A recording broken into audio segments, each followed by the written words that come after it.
renunțat la tot. La vise, ambiții, moralitate.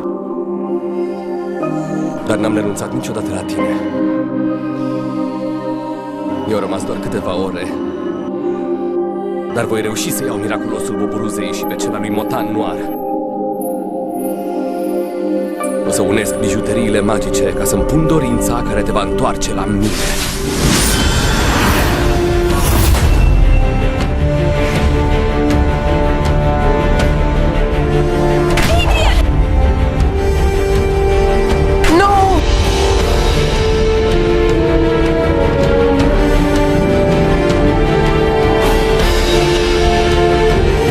Poate! Hei, treziți-vă, oameni! Chestia aia v-a hipnotizat pe toți!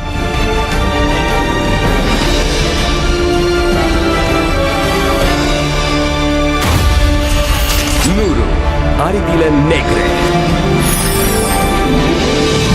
Ești blocat pe Buburuza. În câteva clipe, miraculosul tău va fi al meu. Buburuza, ce tot faci?